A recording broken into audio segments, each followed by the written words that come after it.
Despite multiple investigations into and arrests made from the January 6th riot at the Capitol complex, Democrat lawmakers are looking for more. In fact, they floated a new bill in the House last Friday, which will establish a formal bipartisan commission which would investigate and report upon the facts and causes relating to what happened on that day. And while the bill projects congruency with both sides of the aisle, Republican leadership is not having any of it.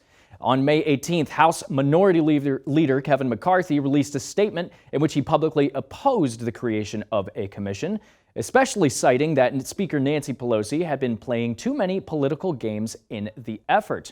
Now, on that same day that McCarthy gave this statement, the House Problem Solvers Caucus, which is made up of an even number of Democrats and Republicans, gave an endorsement of the bill at over 75%. Now, since some Republicans in the caucus had voted to endorse the bill, this was a little bit confusing for how Republicans as a whole viewed the bill. They weren't really sure what to think of it. Some Republicans even said they wanted to amend the bill to include investigations into the BLM and Antifa riots from last year.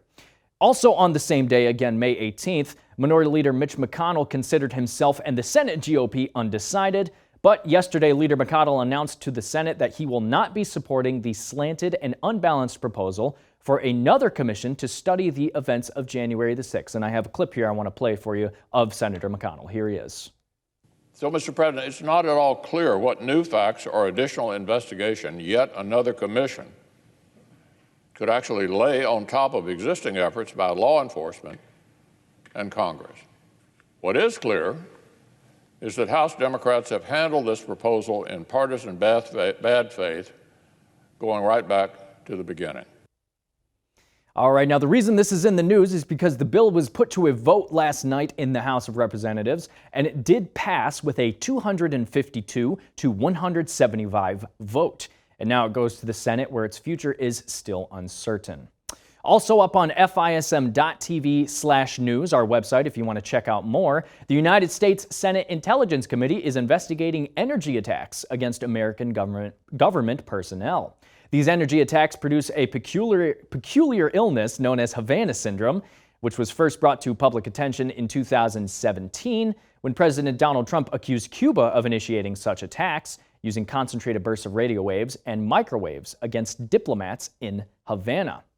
Now, there's going to be a joint investigation from the Senate Select Committee on Intelligence, led by Senator Mark Warner and Marco Rubio, as well as the FBI, I believe. And, excuse me, I'm sorry, not the FBI. They're going to be working with the CIA and the newly confirmed CIA Director, William Burns, as well as the entire U.S. intelligence community to investigate these attacks.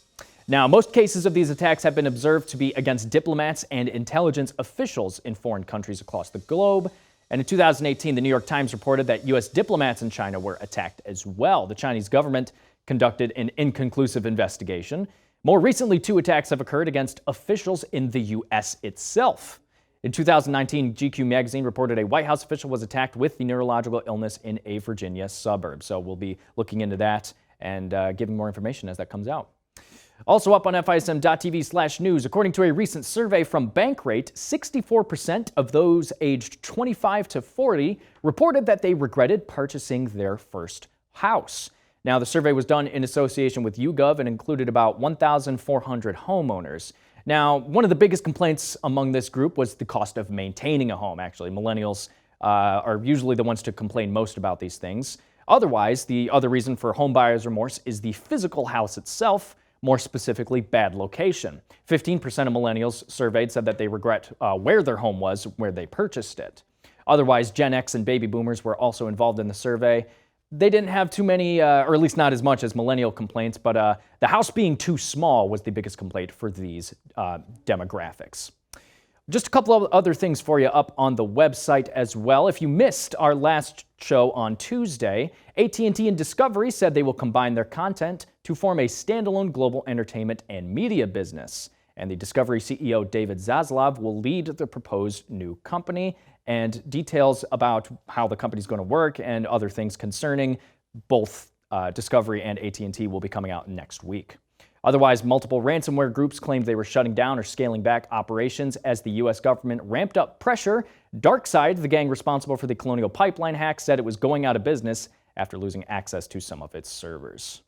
Go to FISM.tv/news for more.